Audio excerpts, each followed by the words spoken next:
Okay, we are now live on YouTube. So I would like to welcome everybody to the meeting. And if I could first ask for, as part of the first item on the agenda is the nomination of the chair. If I could ask for the call for nominations, please. I'll nominate Councillor Simpson. Thank you. And is that seconded? It is. Thank you. Over to you, Chair. Well, thank you all very much indeed. Can I just confirm that everybody is present who needs to be present this afternoon? We have, can I ask the legal advisor in particular, if he'd like to say something about a briefing prior to this hearing that he gave to councillors?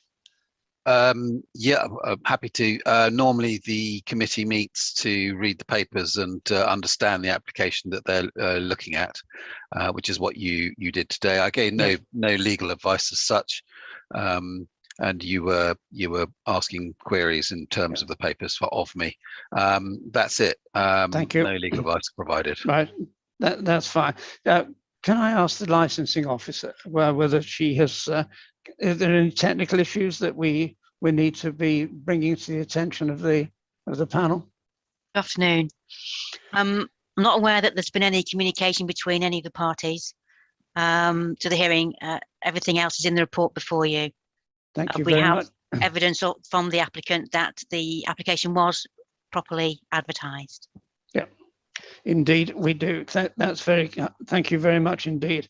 So what we're now going to do, I hope, and I do apologise for the delay to all concerned in getting this this panel moving, but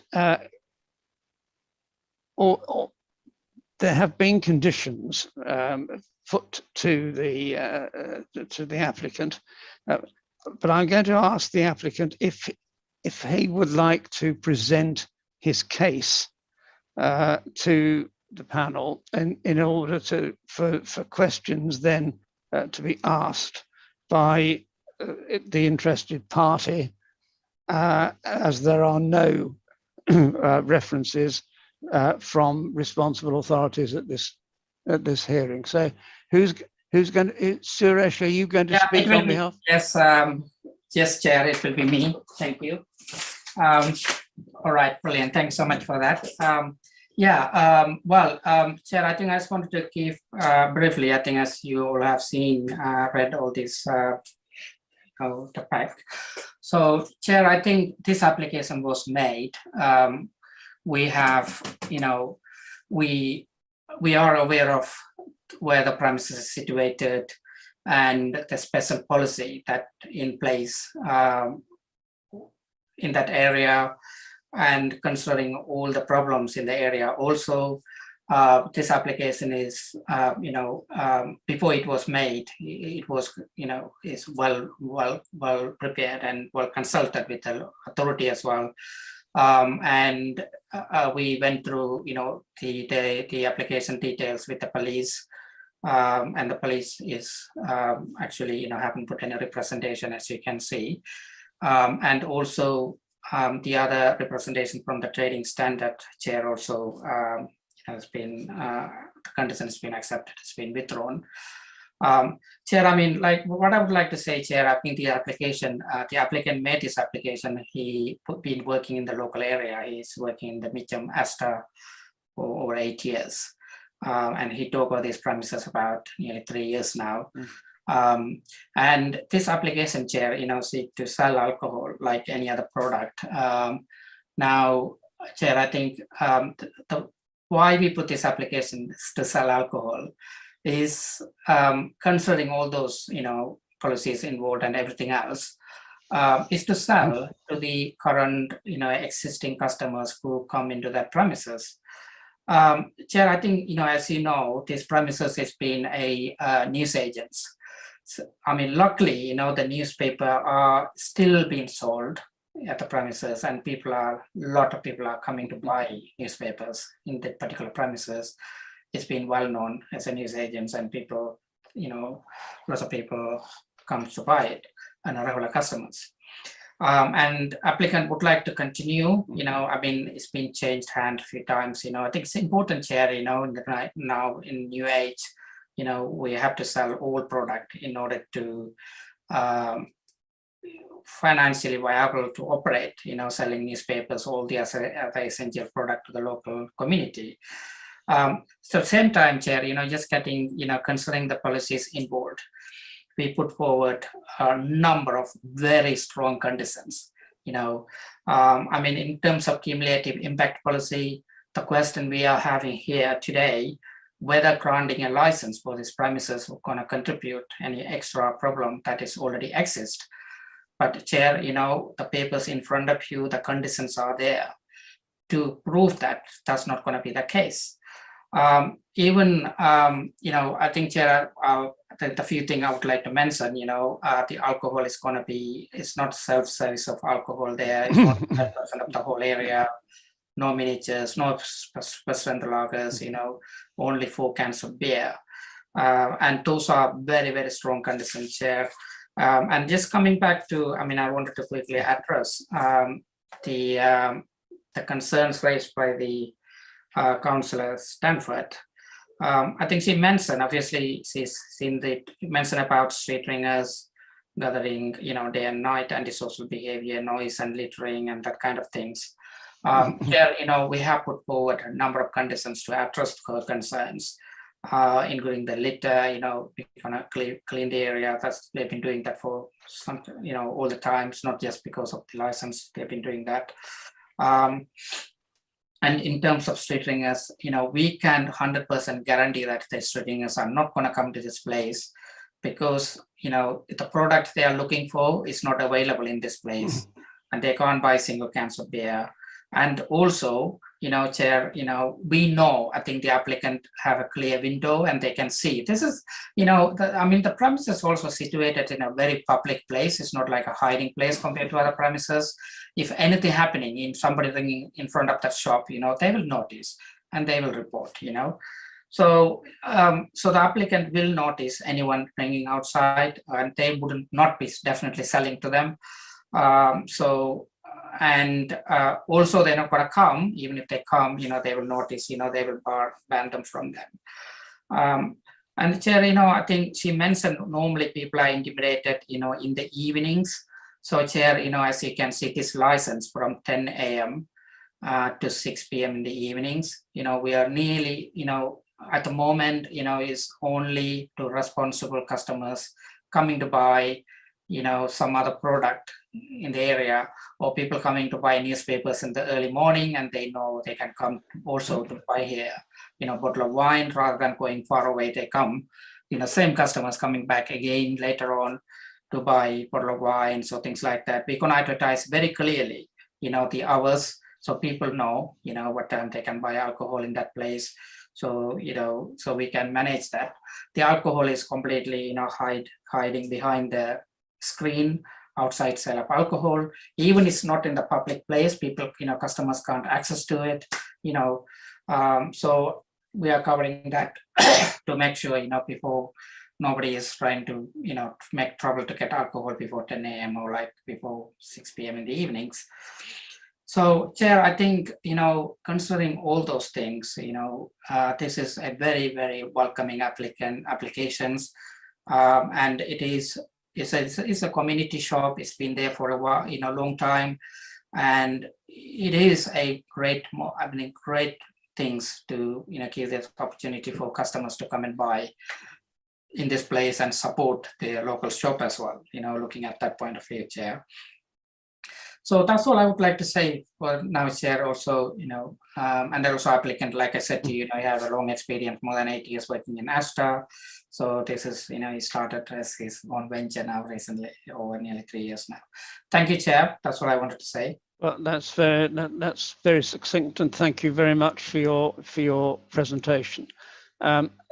Councillor Stanford, who is the interested party, isn't actually present this afternoon, so I'm going to immediately ask my colleagues if they would like to ask any questions of you. Councillor Makin. I think this might be a question for Mr. Bishop as well. In the presentation you just gave us, then you talked about the view from the window at the front, so you can see people outside the shop. Yeah. In some way, what would happen if, say, a child came up to an adult and asked them to go into the shop and buy alcohol on their behalf? What would the shop owner do in that case? Thank you. I think the proxy sales, the applicant is well aware of the proxy sales. Someone for buying for someone else, is well noticeable. They refuse them, and it's also against the law. The Licensing Act 2003 clearly stipulate proxy sales is an offence. They can be prosecuted for it, but that's another matter. But on the other hand, there are a lot of signs they will refuse, definitely, and then write it in a refusal record book as well. Definitely. And yeah, thank you for that questions. But if that person just goes to come back and say, but I'm over 25. Yeah, absolutely. Anyone under 25 or under, they have to prove the age, by alcohol. Yeah. So Challenge 25 policy in place, so it means that anyone 25 or under have to prove the age in order to buy alcohol. And if you know that, by any chance they are buying for someone else, they will get refused. Right. Thank you for that. So, Suresh, you are aware, because you've already alluded to it, that the Merton cumulative impact policy. Yeah. So why is it that you believe that this application would not adversely affect the cumulative impact policy, given the number of substantial number of other outlets nearby that have licenses to sell alcohol in what is a difficult area? Yes, absolutely. Thank you for that questions. Definitely, if people are still assuming, people are street ringing at the moment, buying from the other premises. And this premises is, there's no, people can't go and pick up alcohol, easily. Because, it's been behind the till, it's much like a tobacco, that people have to ask for it to get an alcohol. So those people, those conditions are not really in any of the other premises. And also, we have 4 cans of beer conditions. I think what I know from some other premises, they are not having that conditions there on their system as well. And also we are restricting the amount of alcohol we're gonna have, less than 10% of the space and behind the counter. And also, what I can share, is important. I think the premises is located in a place that, more public than any other premises in the area. Because if you look at the green area, it's right close by. So they can really notice those people, and then they can refuse them, as opposed to any other premises, because they can't really see them,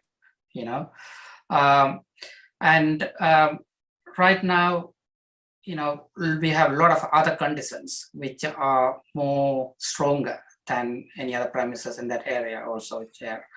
Definitely, you can see the authorities are really convinced, and they're not here today. I mean, especially the police is very strong in giving, objecting to the license in those areas, even outside the cumulative impact area in Mitcham as well. From my experience, I know. And they in our opinion and their opinion as well, and also the hours, because that's also important here, because we are not having early mornings. We're starting at 10 o'clock, and then we are not finishing at 11 like any other premises. We are finishing at 6 o'clock. So we are really addressing, really serving those existing customers, comes, responsible drinkers, take it home, and really being part of the community, supplying our product. Thank you for that. So, Councillor Macon. I've got another question. It's about CCTV this time. It says in the application that one of the conditions that is being put on is about the CCTV being kept for 31 days Is the CCTV just going to show the inside of the shop, or is it going to show the outside as well? It covers the outside entrance as well, the front area, because then, you know, they can notice, you know, if anybody hanging around, and it's important for them as well to see those people, you know, because anything happening, you know, to watch, to monitor the area. That. All right, thank you for that. Councillor Cowper, have you got any questions? No, I have. I'm quite satisfied with the answers I've heard. Right, thank you very much indeed. That's very helpful. I don't have any further questions actually, so I don't. Councillor Macon, have you got any other questions? You're satisfied with the answers that you've? I'm satisfied with the answers I've received. Thank you very much indeed. Okay, well, as there's no presentation from the interested party, I think we Guy can. put his hand up, sorry. Sorry, Guy. Yeah, I did put my hand up for a few seconds sorry. there. Apologies. The thing is, the conditions as proposed don't necessarily address the sort of issues with street drinking.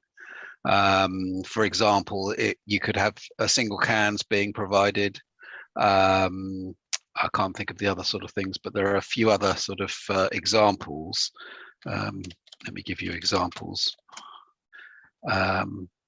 Such as, sorry, just a second.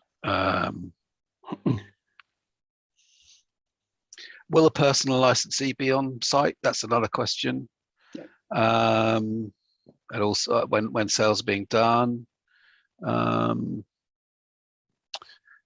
More details maybe about the staff training for the purposes of underage sales related to or other issues to do with street drinking.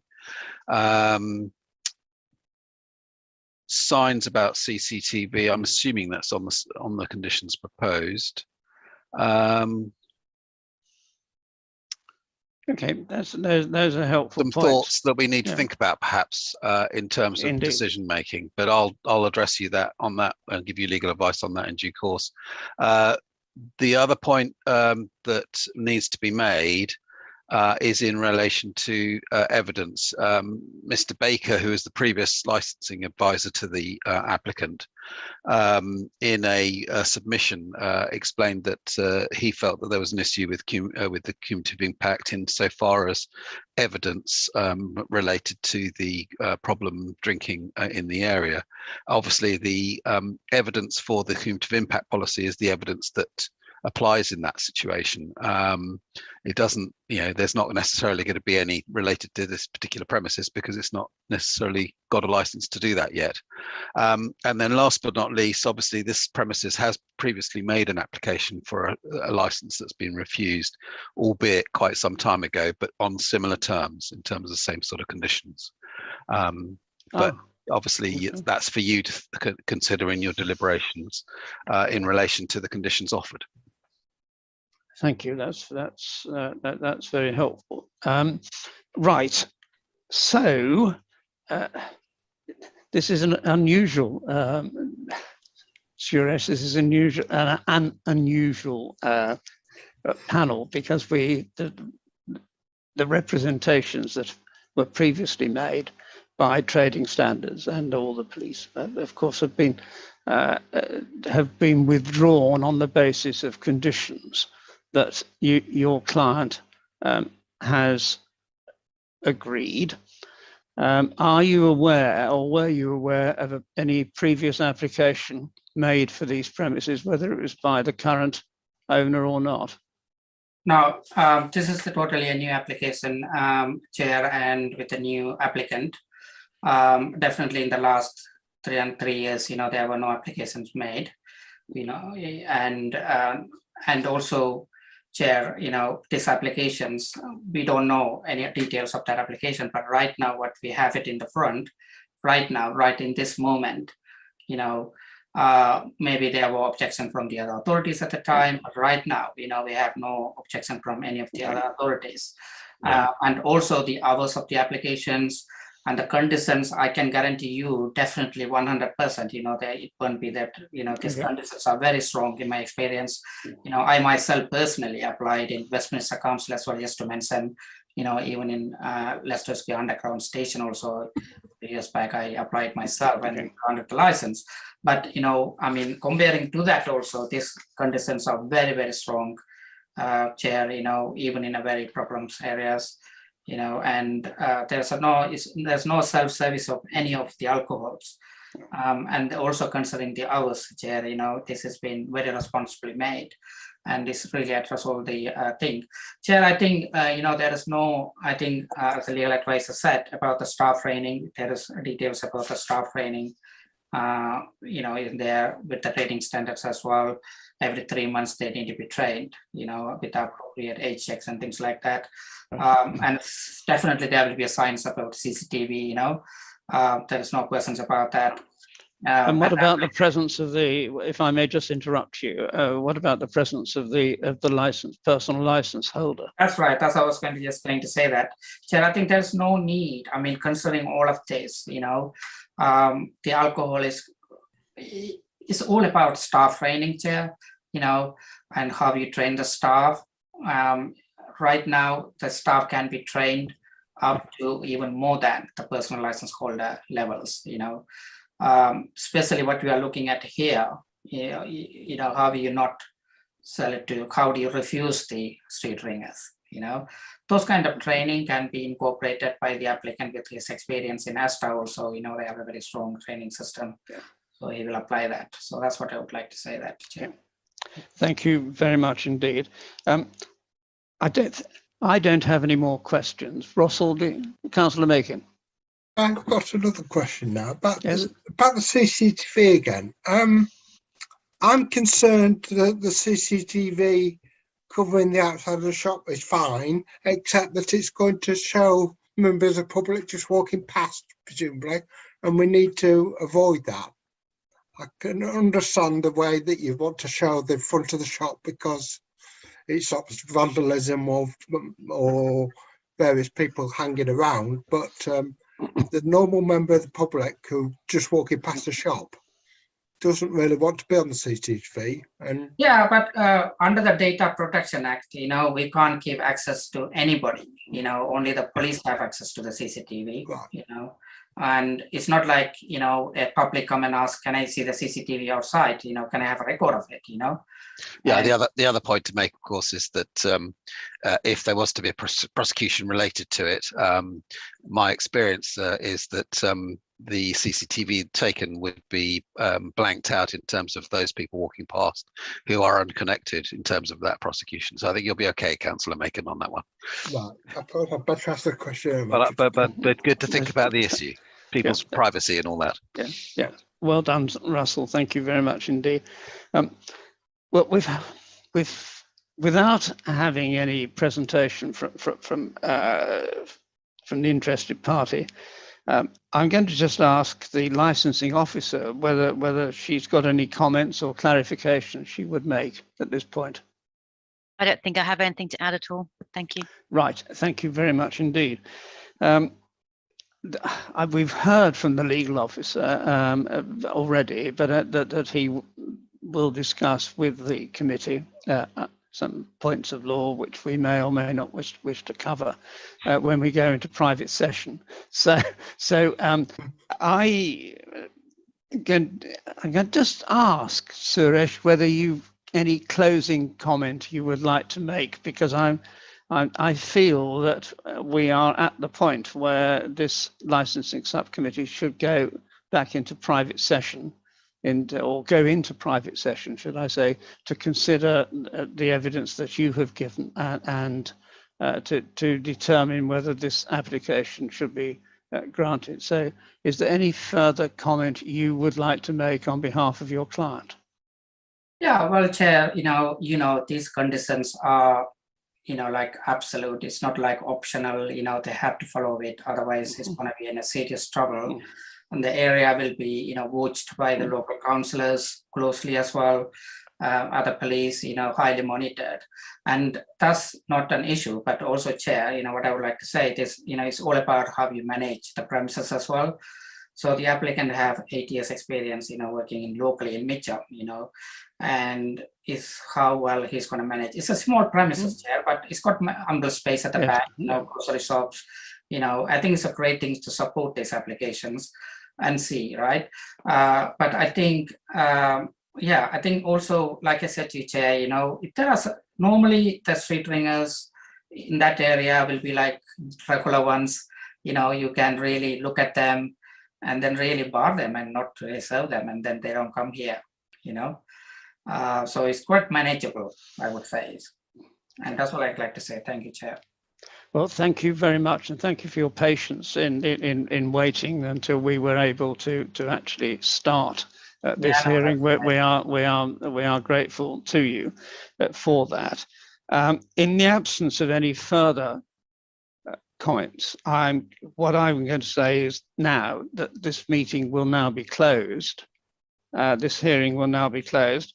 The subcommittee will retire for private session, and that all parties will receive a written decision notice within 5 working days of this hearing this afternoon, and the legal officer and the clerk will be invited to join the subcommittee for its deliberations. So I'm going to say thank you all very much.